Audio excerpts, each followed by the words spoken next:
Fandaharana iray vatsy iray aina. Fandaharana iray vatsy iray aina.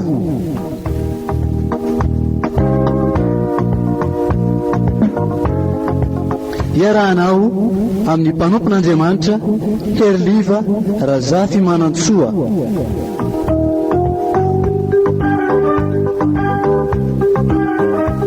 Isaky ny zoma amin'ny 4 ora sy fahefany ka hatramin'ny 5 ora sy fahefany eto amin'ny radio vaovao Mahasoa.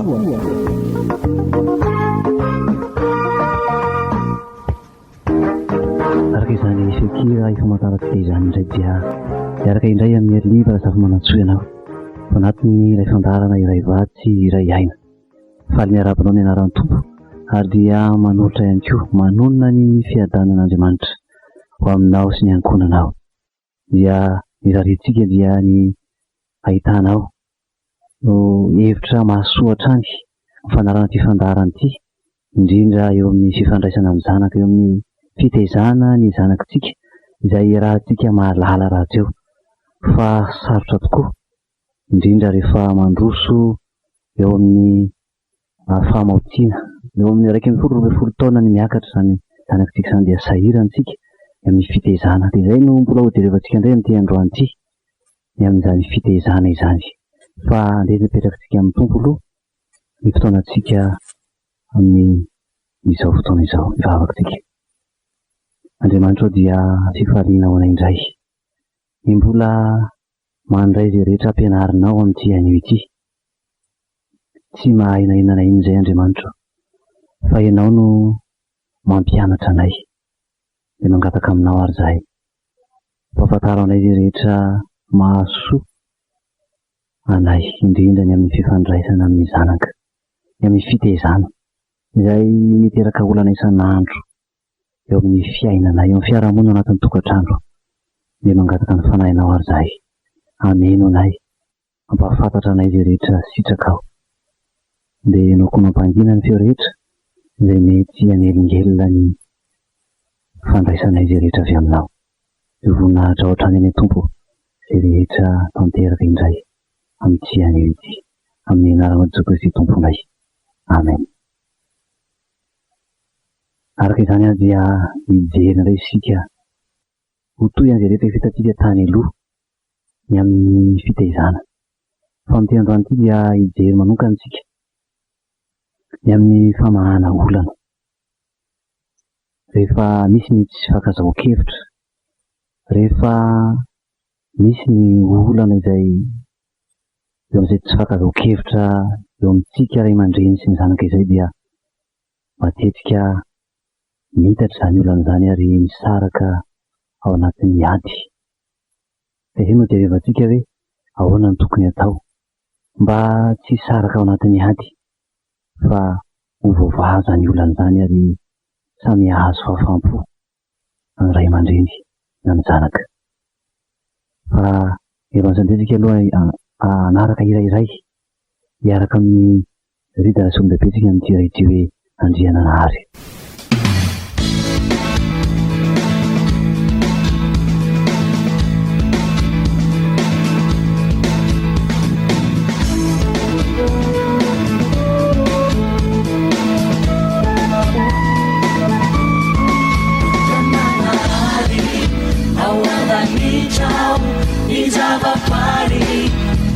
Lawama, sini sala sala, vanujavino, kamalala, ifutaino, amarao, yatsara, vaniavao, lutimetla, diaita, vanidapuni sika, aita, vanidapuni.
hevitra tsika dia ny amin'izay famahana olana izay.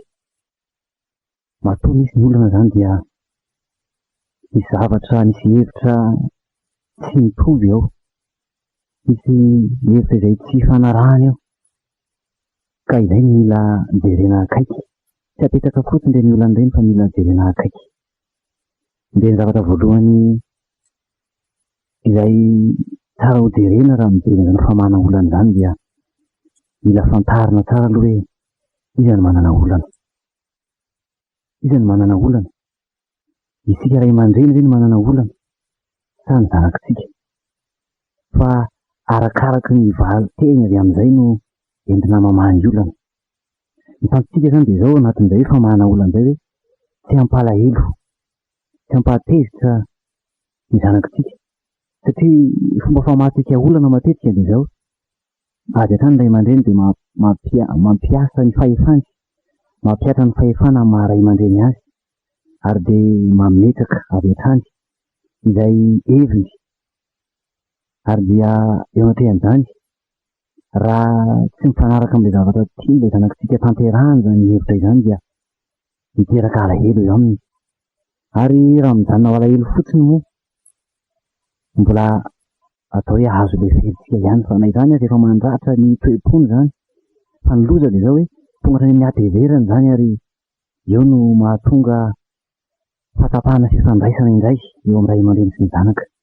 Tantsika voalohany izany dia izay hoe tsy hampalahelo ilay zaza, tsy hampahatezitra azy, ary izany ny tenin'Andriamanitra ny ekasany toko faheniny dia ny fahefatra hoe ianareo ray aza mampahatezitra ny zanakareo.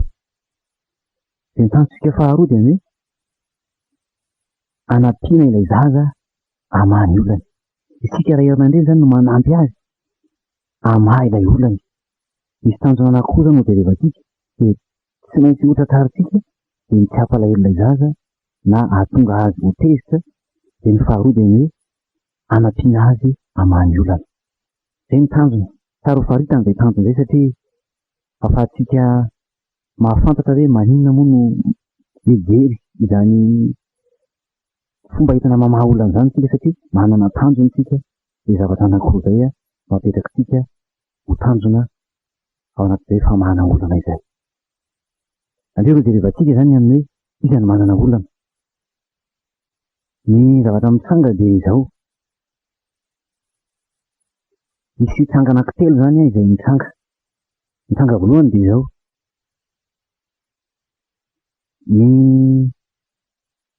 Ny zaza no manana olana.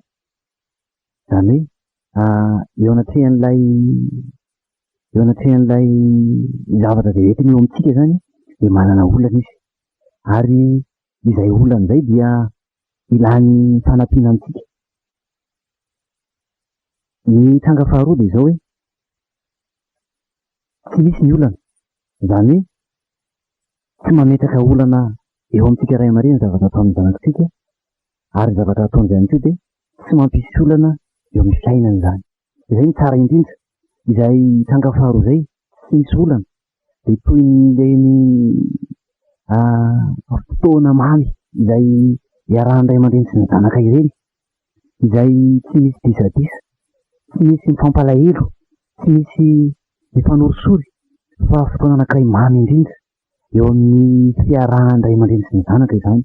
Ary izay ny tsara indrindra nefa tsy voatery izay foana no fiainantsika, fa misy hatrany ny olana.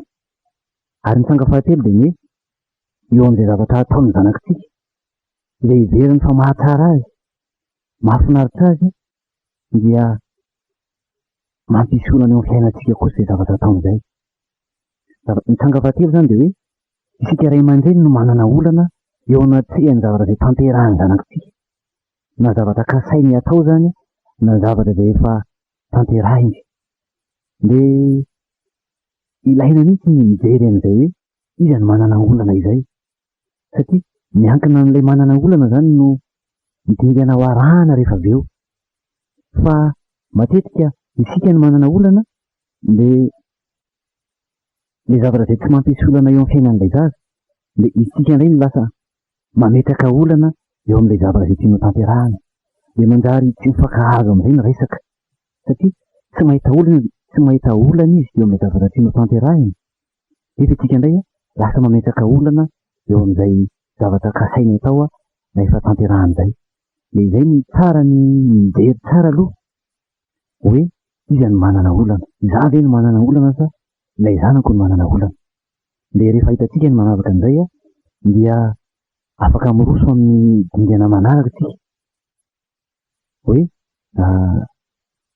inona zany ny zavatra tokony atao raha isika ray aman-dreny manana olana, na hoe ilay zaza ny manana olana dia inona ny dingana izay ho tanterahantsika. Fa ho atompotsika any amin'ny ataontsika hoe zaza kely zany ilay izy, dia avotsika miroso moramora arakarak'ilay zavatra vitantsika hoe mety ihany koa zany any amin'ny tanora, any amin'ny zatovo ilay zanatsika rehefa miroso any amin'izany fahatanorana izany. Voalohany dia tsara jerevana zany hoe fantaro ny filan'ilay zaza. Zavatra voalohany zany dia izay no jerevantsika hoe fantaro ny filan'ilay zaza. Antsika mijery zazakely anankiray mbola an-tanana zany hoe mbola mena vava, mbola tsy mahay miteny mazava ho azy, ary fantatsika tsara fa eo amin'ireny zazakely izay mbola tsy mahay miteny ireny dia amin'ny alalan'ny tomany no anehoany ny olana izay mitranga eo aminy, ny faniriana izay tiany ho tanterahina dia amin'ny alalan'ny tomany no anehoany izay olana izay. Dia itsika ray aman-dreny no mijery sy mamantatra ao anatin'izay hoe inona no olan'ity zanako ity. Aka olan'ity, aka ohatra anankiray tsika ray aman-dreny izay mifamitaika dia efa mahafantatra tsara. Mety hoe any anatin'ny alina any tsika anatin'ny torimaso mamy bijaky ny asa aman-draharaha tomany ny zanaka kikika ao anatin'ny alina iny. Vokatra izany dia tapaka ny torimaso tsika ray aman-dreny dia mifosika. Ao anatin'izay tsika dia miezaka mamantatra hoe inona ary no olan'ity zaza ity mahatonga azy nitomany. Lena ve izy? Pity ve izy? Naona ve izy? Mangatsiaka ve izy? Na hoe mety biby manaikitra azy ve? Tsy zavatra samihafa mety ho trangan-javatra mahatonga izany tomany izany.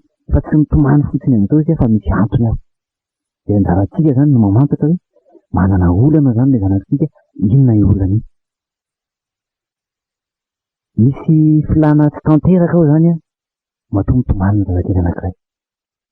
Dia ohatran'izay zany ilay hoe ohatran'ny hoe sotra amintsika no mamantatra ny olan'ny zanakitsika raha mbola kely tahaka an'izany izy, satria mbola tsy hainy miteny. Dia ohatran'ny hoe tonga dia moramora amintsika hoe manana olana izy zany matoa mitomany. Misy filana tsy tanteraka ao, ary tiako tsindriana tsara satria rehefa manomboka miha lehibe ilay zanakitsika, rehefa manomboka mahay miteny, efa na hoe miditra ao anatin'izany fahatanorana zany dia tsy haitsika intsony no mijery an'izay hoe inona ny olan'ity zaza ity, matoa izy manatanteraka an'ity zavatra ity. Fa avy hatrany tsika izay ny manakina azy sy ny manity azy hatrany ny mamaky atsika. Fa rehefa mbola zaza dia hitantsika hoe inona ny olany. Fa tsara ny mamantatra hatrany an'izay olana izay, ary olana rehetra dia mila vahana avokoa mba hampizotra tsara zany ilay fiarahamonina sy fandraisana eo amin'ny ray aman-dreny sy ny zanaka izany. Rehefa lehibe izy dia matetika tsy dia hainy loatra intsony ny manazava ny zavatra tiany atao, na tsy dia teteny loatra satria matahotra ihany koa izy hoe inona no mety ho valiny zany raha azavaina tsara amin'ny ray aman-dreny zavatra tiany atao zany. Ahoana no mety ho asetry ny ray aman-dreny raha misy zavatra tiany zanaka iray efa ao anatin'ny fahatanorana ho tanterahiny, nefa matahotra izy ny amin'ny mety ho valiny dia hoe manjary lasa manahirana azy manazava izay mity, ary tsy miresaka izy fa ahodiny zavatra hafa izy rehefa avy eo, asehony amin'ny toetra hafa izy, mety ho lasa masiaka izy, satria ny olana dia hoe sarotra amin'ny izy miditra an'izay fahatanorana izay sy ny zavatra hitany hoe mety ho sakanan'ny ray aman-dreny ny hanazava, ilaza azy zavatra kasainy atao ao an'izay fahatamorana zay. De ny zavatra atao zany de zao hoe tsara miezaka sy iray aman-dreny manatsara ny fifandraisana eo amin'ny firesahana amin'ny zanakitsika mba hahatonga azy tsy atahotra intsony iresaka ny amin'ny zavatra kasainy atao mila mahazo tsara ny olana tsika, mila mahazo antoka zany ny zanakitsika hoe tia azy tsika, azo ifampiresahana ary mahazo tsara an'izay zavatra tiana ho resahana. Mila miezaka ny tiana ambara de hoe tena mila miezaka tsika ray aman-dreny mba hay amantatra ny olana zanakitsika.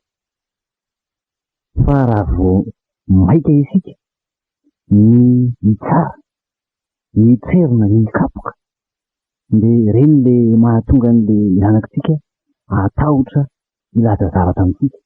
De mety asehony amin'ny alalana dita izy rehefa avy eo anehoany an'izay hoe aleo tonga de tanterahina, rehefa vita de vita eo ny fiatrehana azy. Nefa hoe zavatra azo tenena de mety aloha zany raha ohatra ka tsara ilay fifandraisana eo ray aman-dreny sy ny zanaka. Zay zany zavatra voalohany fantaro ny filan'ny vady. Inona ny zavatra ilainy? Zaratsika mamantatra hatrany amin'ny kely zany rehefa avy hoe inona ihany koa ny ilaina ao anatin'izay ny rehefa manomboka miditra anatin'izay fahatamorana izy manatsara hatrany. Ary hatrany amin'ny fahazazana de efa ilaina hoe atsaraina hatrany izay fifandraisana izay, izay firesahana izay eo ray aman-dreny sy ny zanaka. Zavatra faharoa zany tsika zao, raha mandray zavatra atahorana ho simba nefa raisin'ny olona alovina ny zanakitsika de zao hoe takaloto zavatra mitovy aminy zany. Raha mandray zavatra atahorana ho simba ny zanakitsika de tian'olona alovina, tianao ampiasaina de zao anjaratsika mijery takaloto zavatra mitovy aminy zany. Mbola ao anatin'le fahazazantsika zany zao no jerevantsika hoe ao anatin'ny fahazazana jerevantsika hoe izy mbola zaza tsy miteny, fa rehefa manomboka miakizy amin'izay izy efa miteny. De zavatra anankiray hoe matetika rehefa maka zavatra ao an-trano izy ho ampiasainy, mety ny boky zany na mety ho zavatra hafa mora simba atahorantsika hoe ho sombany de zao hoe takaloto zavatra hafa mitovy aminy zany. Ilana zany eto de hoe mba tsy hisian'ilay fandratrana na hoe tsy fahazahoan'ilay zaza an'ilay antony tonga de akatsika azy. Ny zavatra ataotsika mantsy voalohany raha ohatra ka hoe mandray an'izany zavatra zany le ankizy izay atahorana ho simba de avy hatrany de alaitsika le izy. Ary rehefa raisitsika ny zavatra iny de tsy azo nefa maninona no alaina, nefa zavatra mahafinaritra azy mba tsy mora laorina le.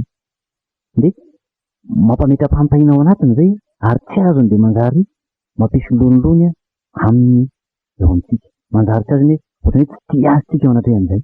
Fanjarintsika zany mijery mba tsy handratra azy nefa mba tsy hahatonga zavatra ho simba ihany koa. Tsy manana olana koa tsika hoe raha simba eo le zavatra de ahoana.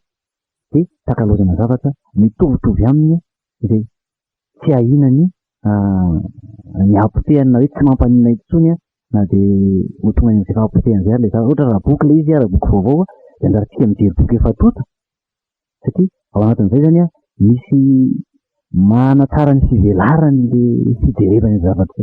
Mety mijery sary eo anatiny eo na ohatran'izany de raha tonga de alaitsika le boky de manjaritsika ny manakana an'le fivelarany sy ilay fitombony zany amin'le manodidina azy, fahalalana ny manodidina azy.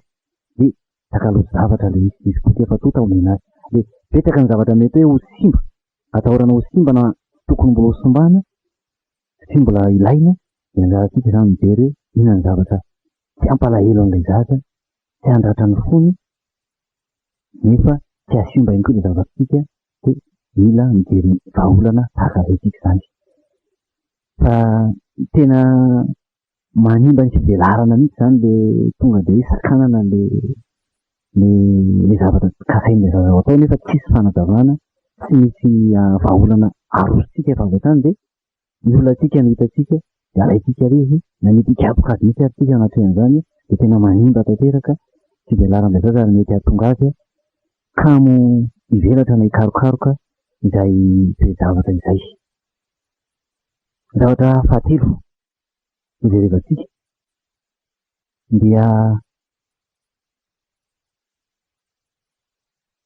manavao ny ezaka, mila manao ezaka sika anova ny tontolo manodidina azy, manao ezaka anova ny tontolo manodidina azy. Nefa milohan'ny idiratsika amin'izay fahatelo izay le tsika hiaraka indray amin'ny tanora masina itaosy amin'ity hira mahafinaritra ity hoe eo aminao no mahatsara.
manaova etsaka anova ny tontolo manodidina azy. Mbola anatin'ilay fahazazana ihany zany tsika zao, anatin'ny mahankizy ny zanakitsika.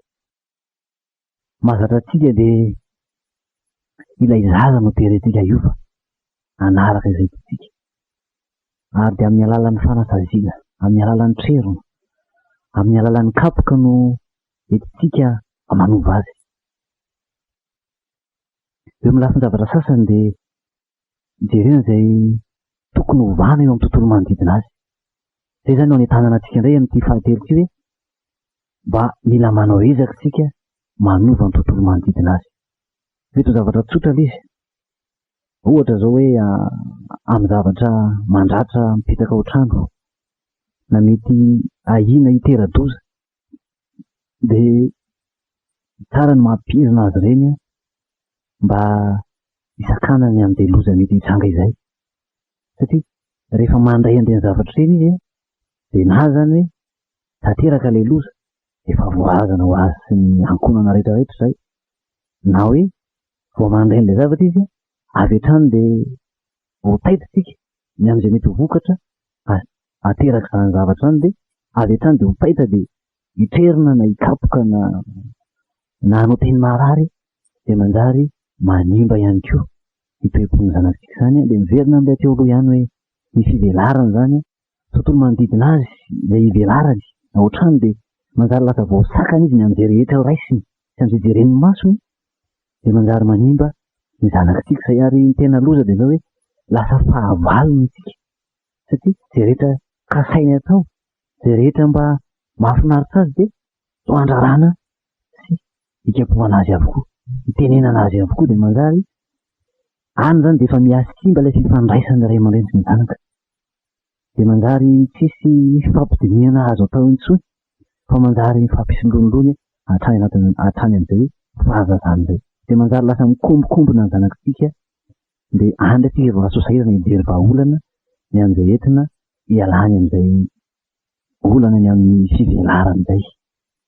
Fa jerevana zany, jerevana toerana ilay zavatra eny, raha ohatra ka tokony hidiana mihitsy amin'izao tatoato izay dia betsaka ny tranomay, ohatra toy ny afokasika izany, na zavatra tahaka an'izany na ny fanafody mipetrapetraka mety ho aniny, dia anjarantsika ny mijery ny fomba fampirimana ny entana zany izay ny tontolo ny ao an-trano, satria ao an-trano izy na ny tokotany indrindra rehefa ao an-trano dia izay rehetra manodidina azy dia izay ny tontolony, dia tiany ho raisina, tiany ho jerena avokoa ireny rehetrarehetra ireny.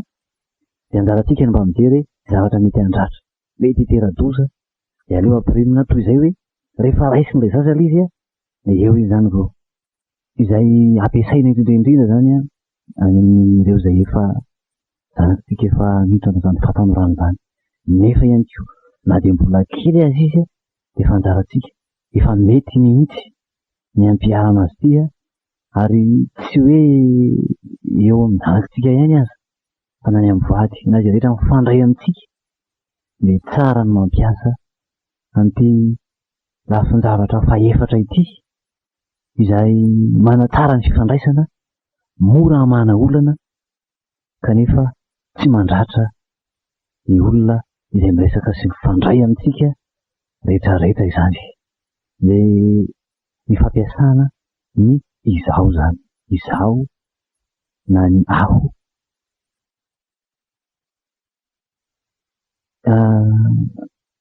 Zavatra anisan'ny sarotra ny mamola-tena ny amin'izy ity, kanefa dia rehefa hita fa hatsara dia mba manao ezaka tsika mampiasa izany. Ny zavatra mahazatra atsika zany rehefa misy olana dia zao hoe indrindra hoe misy zavatra ataon'ny hafa nefa manohitohina ny zavatra izay manohitohina atsika izany zavatra izany. Ny zavatra tonga ao an-tsaina voalohany dia zao hoe ny avy hatrany dia ny anitsy na ny anahatra na ny teny an'ilay olona izay nahatonga an'izay mety hoe fatafotohinana na lasa niteraka olana teo amintsika izay zavatra nataon'ny hafa izay. Dia zavatra mahazatra dia tonga dia rehefa hoe ianao nanao an'izao, ianao zao. Dia ilay ianao manondro ny hafa izay dia ezahana ialana izay, ezahana ialantsika izay, tsy mahomby zay zany fa ny zavatra aterak'izay dia izao foana, tsy maintsy miaro tena ny olona izay atao an'izany. Tsy maintsy miaro tena izy, tsy maintsy mitady zavatra izy iarovany tena. Dia izay no ezahana ialana mba tsy hahatonga azy hiaro tena, fa ny hahatonga azy anitsy izay zavatra tsy mety ataony manelingelina anao zay. Ohatra, andeha ka ohatra, afahana manampy antsika bebe kokoa hoe inona raha zavatra tiana hambara zany. Amin'ny resaka rehetra izay tanterahana zany dia azo atao foana ny mahatanteraka azy. Inona zavatra resaka fiainantsika moa fifandraisana resaka hatrany hatrany no tanterahana zany fifandraisana zany, dia ao anatin'ny resaka zany sy ny zavatra mitranga ohatrano rehetra na amin'ny any ivelany dia miezaka tsy mampiasa ilay hoe ianao na ianareo mamely, manitsy, mandratra izay intsony tsika fa hoe ny izao. Zany hoe ny asongadina dia hoe ilay fiatraikan'ilay zavatra any aminao zany no ezahanao avohitra eo amin'ilay olona. Hoe raha izay no ataonao dia izay ny ako, toy izao ny akon'izay aty amiko. Dia izay ilay akon'izay no ezahana voizina mafy amin'ilay olona, dia anjara ny mieritreritra hoe tokony ataoko sa izao satria mandratra ny hafa. Fa raha vao tonga dia ilay ianao dia ny zavatra mitranga dia izay foana na iza na izy iresahantsika na isika ihany koa aza ataon'ny olona amin'izany dia tsy maintsy miaro tena tsika satria ohatrany hoe amintsika tsy izay ny eritreretina tanterahana nefa nisy akony tany amin'ny hafa toy izay izy dia manjary miaro tena tsika. Niza niza zany resahana an'izay hoe ianao izao ny ataonao dia tsy maintsy miaro tena hatrany hatrany izy. Andeha ka ohatra tsika ary ohatra ohatrano miresaka ohatra isika ray aman-dreny dada sy neny zany miresaka dia ny ankizy nefa mandefa tele mafy zay vao hitany hoe mahazo tsirony izy na afaka mahazo tsara n'ilay zavatra mandeha amin'ny fahitalavitra, dia raha avy hatrany zao tonga dia hoe mampiasa ny telenareo zany fa hainao dia tonga dia ohatrany mamely azy fa mijery fomba hafa.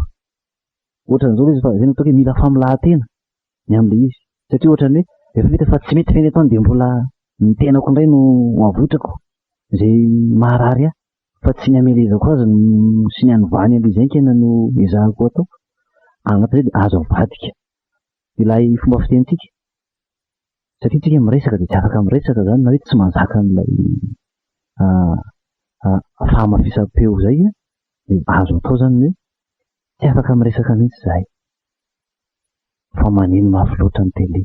Ohatran'izay zany ohatra dia tsy misy firesahana n'ilay hoe nareo ao anatin'izay fa ilay akony aty amintsika hoe tsy afaka miresaka tsika. Ilay olantsika zany no asongadintsika ary zay ilay hoe iza ny manana olana. Raha mandeha mafiloatra ny tele izy mahita tsirony anatin'izay fa ny manana olana eo anatin'izay dia isika. Dia fantatsika zany hoe izany manana olana dia apetrako zany ilay olako hoe tsy afaka miresaka zay satria mafy loatra ilay tele. Izaho zany manana olana anatin'izay dia asongadiko ilay olana fa tsy ilay zaza mandefa tele mafy tsy manana olana. Dia ilay vahaolana zany dia milaza ny olako ako dia anjara mety hoe aloha ena zany ilay izy. Ohatraohatran'izany zany ilay fomba entina anatanterahana an'ilay hoe izaho ary anafoanana an'ilay fomba mahazatra hoe ianao. Ohatra ihany koa hoe mitabataba be ny ankizy ao trano, korotana ny ankizy dia mety miresaka ihany koa tsika dia tsy afaka reny ray aman-dreny sy ny zanaka na misy olona mifampiresaka amintsika dia matetika tonga dia rohana ny ankizy. Mandana mivoaka fa aza mitabataba na hoe tonga dia mamely an'ilay ankizy avy hatrany tsika zany aza mitabataba mandrara. Fa aleo izy miaka an'ilay vahaolana, ampianarina izy zany hamaha olana mijery hoe raha manohitohina ny hafa ny zavatra ataoko inona ny vahaolana ho raisiko. Azo atao zany dia hoe tsy mifankaheno mihitsy zahay na hoe tsy henoko mihitsy ny teny mamanareo amin'izany tabataba zany. Ilay olako zany no asongadiko anatin'ilay izy. Mety efa niteneniko izy ity indray mandeha manao zavatra ao trano ako, manao zavatra zany mila fifatohan-tsaina tsara dia ilay zanako kely ao an-tokotany milalao izy, ao an-davarangana izy milalao. Ao an-jazakely alohan'izany dia reny boatina sardinina reny no atositosina zany de mikikika be eo am'le lavarangana. De raha ohatra zao ka maika de ny vahan'ny tonga de mitodika any aminy zany satria za maika. De avy hatrany de teneniko izay mandany ianao any ivelany any milalao na hoe avelao zany zavatra ataonao zany satria manelingelala izy. Izay zany le zavatra mitaterahako raha ohatra ka tsy mampiasa nyty le hoe manafoana nyty le hoe raha ohatra ka mijery hoe izy no manana olana. Eto zany zao de iza zany no manana olana, izy milalao soma tsara, tsisy olana mihitsy izy fa de milalao tsara izy. Manana olana zany eto izahako satria manelingelala izy. Ary rehefa zany manana olana de tsy izy no tonga de sakanako hoe avelao io na hoe mandehany ianao ary manao an'io tonga de androso vahaolana satria raha voasainao ataoko de alahelo izy satria tsy ho azo mihitsy hoe izy milalao maninona ny tonde roahanao fotsiny na hoe tsy anao manatsahatra an'le zavatra zay tanterahany de andratra azy zay de animba ilay fifandraisany zay. Fa zavatra atao zany tsika rehefa mantatra hoe iza zany no manana olana ohatrean'ity zavatra ity de iza zany no mampieritreritra azy hoe eo anatrehan'izay. Zavatra ny teniko taminy de zao hoe nomena ny anaran'ilay zanako zany andretsaka hoe nomena tena marary be sofoko am'zany le kilalaoanao zany fa tena tsy afaka manao zavatra mihitsy ahako. Lasa sahirana be aho am'le zavatra ataoko ato am'zany kikikan'le kilalaoanao zany. De zay no nataoko ny olako zany no nasongadiko taminy mbola kely izy efa toana angambany izy tam'izay de tonga de ozy izy ay marary be sofin'ny papa am'ty le kilalaoako ty de ataoko moramora zany sa zany ilalao any atokotany. Zany hoe ao anatrehan'izay zany tsy maratra izy satria za tsy miteny azy fa le olako nasongadiko anatin'le izy de izy ny tonga de mijery vahaolana avy hatrany hoe aleo ary ataoko moramora ve zany fa satria marary ny sofinao sa ve andeo any atokotany de anjara ny tena am'izay mieritreritra am'le izy. Ka ny tiatsika resana zany de ny hoe tsy maika ny tonga de ny bedy na ny kapoka na ny anitsy na ny tsara fa rehefa ianao no hitanao fa manana olana de azavao le olanao zay de anjara no mandiny tena hoe zao zany no ataoko. Fa raha avy hatrany de tsaraina sy be desina izy de satria tsika manana fahefana maray aman-dreny atsika ary raha mbola anatin'le fahazazany sy le mahakely azy izy mbola tsy afaky ny anohitra de mijanona izy satria kely izy manaiky izy andray aman-dreny zany. Fa ny vokatra zay de zao hoe mandratra azy zavatra zay ary tsy so azo ny akory aza satria mety tonga de maika fotsiny aman'le olako zany. De zay zany ny tena sokadantsika be de be ny zavatra samihafa zany na miditra anatin'ny fahatanorana ary ny zanakitsika. Rehefa misy zavatra mampatady ampatezitra atsika na hitatsika hoe ta ohatran'ny fitondratena tsy mendrika zany atao am'zany ohatran'ny mety hanimba zany zavatra tanterahany zany na hanimba azy zany na mety hanimba atsika de zay foana hoe tediavo hoe iza ny manana olana ary ny atezeratsika de tadidio fa averintsika trany hoe tsy atezerana zany no voalohany fa ny zavatra voalohany tonga ao amitsika raha vao misy zavatra mitranga de zao hoe na ny tahotra na ny frustration zany na tsika menatra eo anatrehan'ny zavatra ataon'le zanakitsika na tsika mahatsiaro ohatrany hoe tsy eketeny de malahelo tsika eo anatrehan'ireny de zay aloha ny ao anatytsika voalohany de iny no manosika atsika mankany am'ilay fahatezerana zany de fataro tsara hoe manana olana zany matoa tezitra ny am'y zavatra ataony sao de misy olako matoa malahelo manana olana zany de izay olako zay no ezahako azavaiko zany azavaiko amin'ny zanako hoe na am'izay mifandray amiko hoe izao nge ny olako rehefa itiny zavatra tanterahanao zany na olona lehibe aza resana zany de hitanao hoe satria anao tsy manitsy azy fa ny olanao ny resanao de anjarany kosa avy eo no mijery hoe inanao ataoko zany satria manohitoana ny hafa zavatra tanterahako zany. de mila ezaka zay nefa zavatra ahitana vahaolana, ahitana amahana olana tsy mifandratra zany ny tanjontsika. Ary zay rehefa tanjony tany voalohany hoe ovavahany olana nefa tsy maharatra zanakitsika. Ary tsika anatin'izay manampy azy zay satria izy zany tsy kelikely, satria rehefa zay le fahazarana irahantsika miaina aminy de tsy tsika foana no maka ny toerany amahan'ilay olany fa izy no manomboka mijery ny vahaolana de anjarantsika fotsiny mitarika azy zany ao anatin'izay vahaolana raisany zay hoe inona no mety, indrindra ka manome fahalalana ao antsika hoe iza no mety am'reto de anjarantsika no manazava ny am'izay hoe raha itya de izao ny zavatra mitranga, raha ity de izao ny zavatra mitranga. Rehefa izy no mandray an'le mamelatra ao anatray atsika zany an'izay vahaolana hitany fa mety atsara mahana an'le olana zay. Fa aleo zany tsy de satria tsika mantsy tsy eo anilany mandrakariva ary raha miankina amintsika hatrany izy amin'ny famahana ny olany de manjary sahirana izy rehefa tojo olana rery, sahirana izy ny amin'izay famahana olana zay.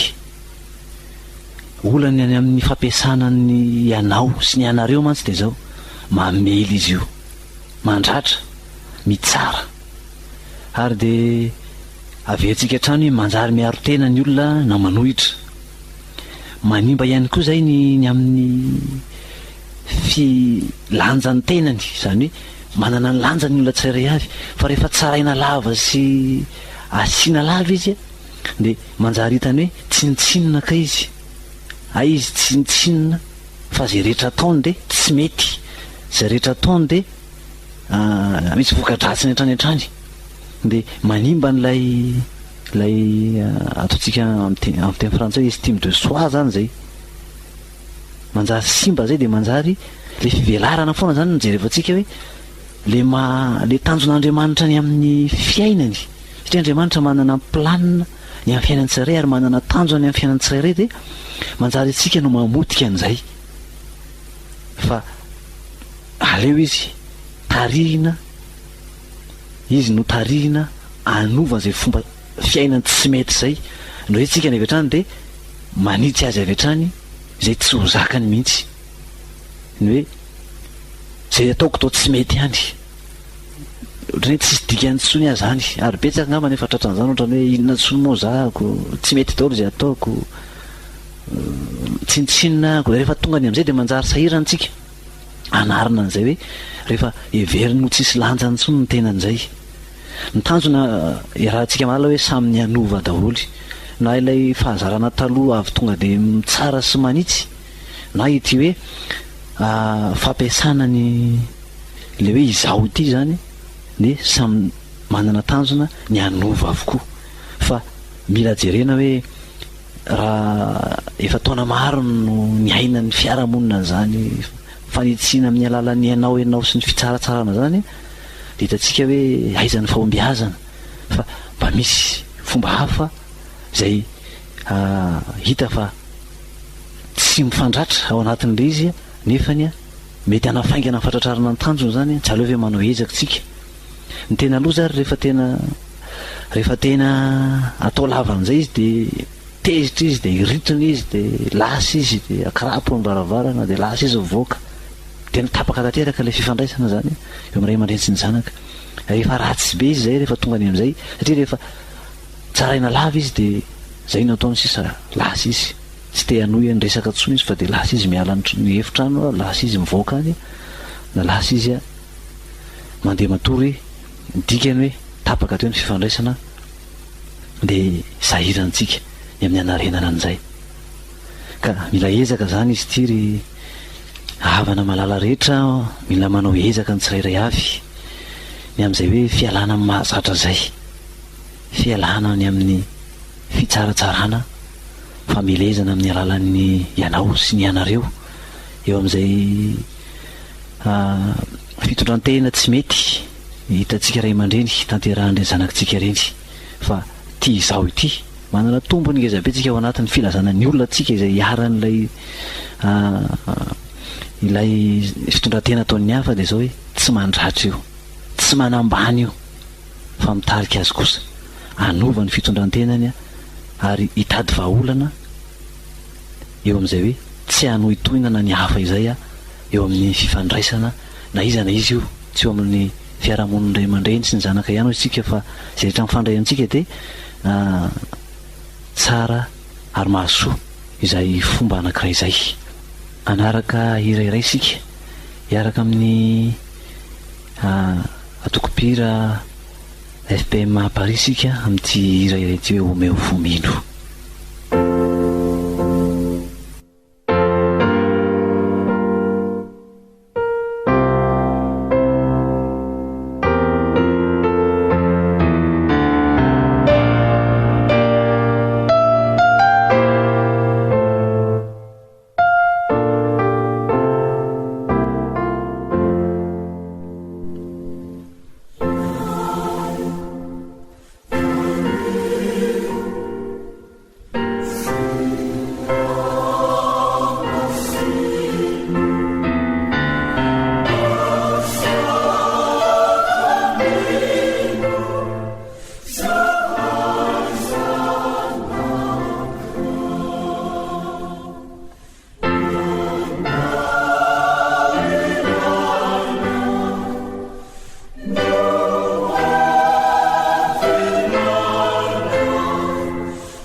manana finoana isika eto, manana finoana avokoa isika tsirairay avy fa isy fifandraisana mahafinaritra ao anatin'ny tokantrano ao rehefa manova ny fomba fijery, manova ny fomba mahazatra isika ray aman-dreny indrindraindrindra eo amin'ny fomba ifampiresahana eo amin'izay rehetra atao misy olana dia ahijery hatrany hoe izany manana olana ary raha izany manana olana asongadiko zay olako zay tsy mitsaratsara zay rehetra nahatonga an'izany fa miezaka manasongadina ny akony zay zavatra zay aty amiko kosa fa raha ilay zanako kosa no manana olana de miezaka mitarika azy ny am'izay mety ho vahaolana mety ho tsara rehetra de manampy azy isafidy ny am'izay vahaolana tsara ho raisina amana an'izany olana zany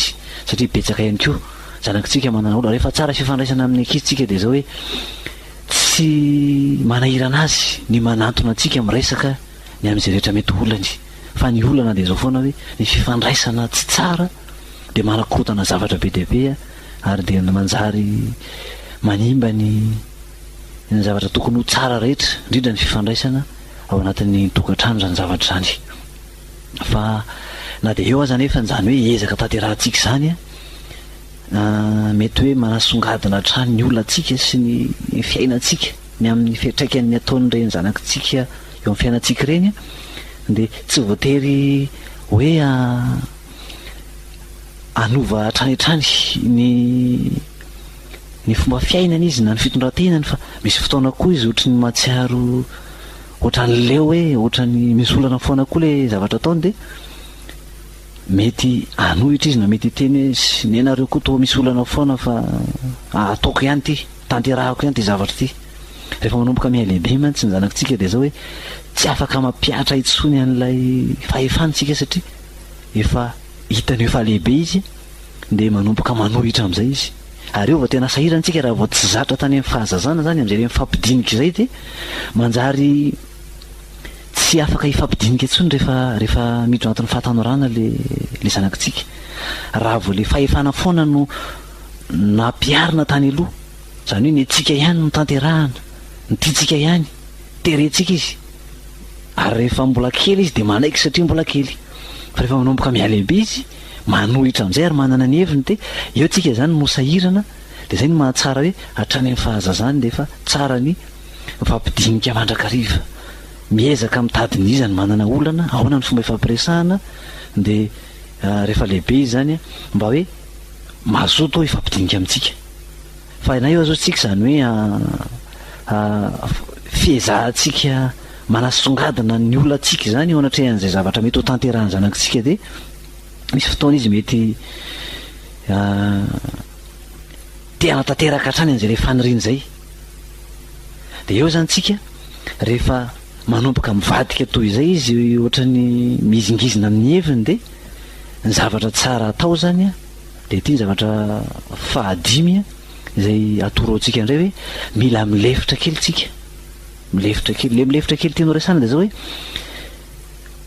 rehefa tsy avy hatrany zany de nanova an'lay fitondrantenany tsy netina le heviny taoriana an'lay fampiasantsika fanasongadinantsika ny olona atsika ka mbola nizirizity tamin'ny heviny izy de avy hatranytsika de miezaka avy hatrany de miezaka manohy an'izay resaka ny fanaovana zay amin'ny fahaiza miaino zany fahaiza miaino efa nitatsika ihany zany tany aloha fa ny fahaiza miaino zany de hoe manao zay atsapany le olona miresaka amitsika fa mahazo tsara ny olanatsika zay ny fahaiza miaino zany hoe azoko tsara zany olanao zany zao ny olanao kay zao kay le izy raha azoko zany de zao ny olanao zay ny fahaiza miaino hoe tsy ny manohitra an'lay zavatra zay ambaran'lay olona fa hoe miezaka mahazo ilay zavatra tiano resahana zany de mila tonga atsika de mivadika am'izay hoe manohy an'le resaka ao anatina fahaiza miaino zany mahay miaino ay zao zany ny olanao raha azoko zany de zao zany le mahazo anao zao zany zavatra tianao ambara de dikan'izay efa manomboka ho tsapany zany rehefa manomboka atsika hoe manomboka mahazo ny olantsika de manomboka miova izy rehefa tsapany hoe mahazo ny olany ka tsika fa raha vao mizirizirytsika am'le hevitsika ihany de ho tapaka eo indray io resaka io na izingizina ihany izy na ndray izy ho lasa tsy haintsony de manjary tapaka ndray fifandraisana fa hoe tonga atsika de manohy amin'ny fahaiza miaino zany mivadika tsika ay ve mahatonga anao manao an'izany zany ay ve ohatran'izao ezahana takarina zany lay fihetseha-pony sy le ahiahiny rehetra le zavatra tianao tanterahana ao anatin'izay le resaka izay tsika zany amin'io tsy hoe hiala am'le hevitsika akory tazonina ihany le hevitsika fa mba tsy hanimba n'lay resaka atapaka ilay fifandraisana avy atrany de tsy maintsy miezaka mahazo azy aloha tsika atao fantany hoe azoko tsara ane zany olanao zany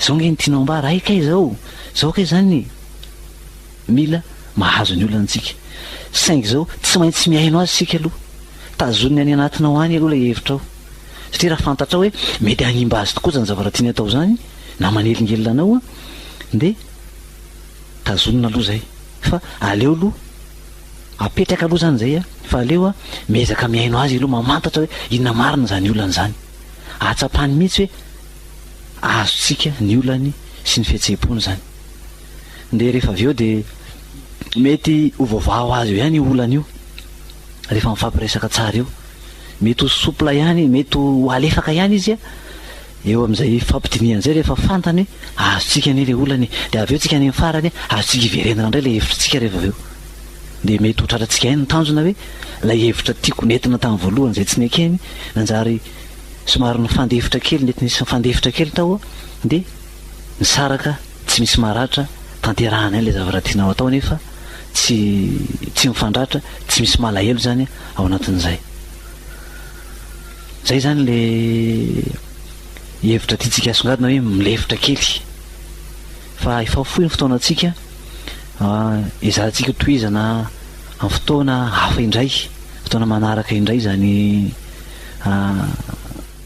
fampianarana netsika androany zany fa ny tompony anolo-tsaina anao ny am'izay rehetra mahasoa tsara ny fifandraisany ray aman-dreny ny zanaka olana irahantsika isan'andro san'andro ao atokantrano zany ary tiatsika ho fiarahamonina mirindra anjakana fifanajana sy fifandeferana mirindra zany tokantrano zany zany tokoa no sitraky ny tompo iainantsika anatin'ny tokantrano de zay mahatonga atsika mijery hatrany zay ahatsara tranja fifandraisandray aman-dreny ny zanaka zany ivavaka sika saotr'andriamanitra ny amin'ny fitiavanao fa na de tsinitsinazy izay de ianao kosa tianay ary sitrakao ny anananay tokantrano milamina tsy misy olana ary zay rehetra olana mitranga ary de hoainay mama eo ambany fitarian'ny fanahanao zany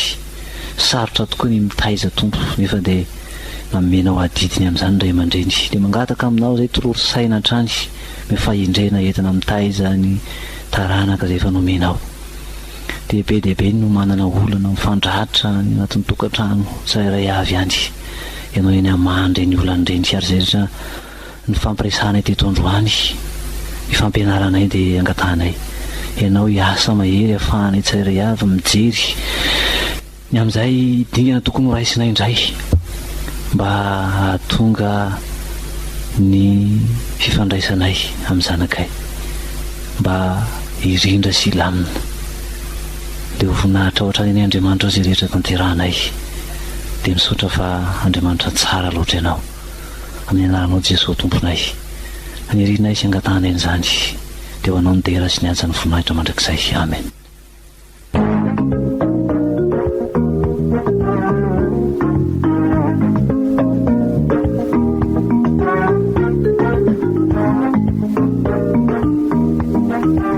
Fandaharana iray vatsy iray aina. Fandaharana iray vatsy iray aina.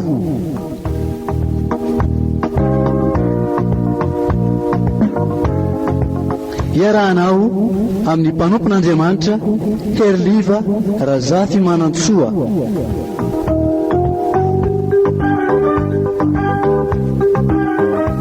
Isaky ny zoma amin'ny 4 ora sy 5 ka hatramin'ny 5 ora sy 5 eto amin'ny radio vaovao Mahasoa.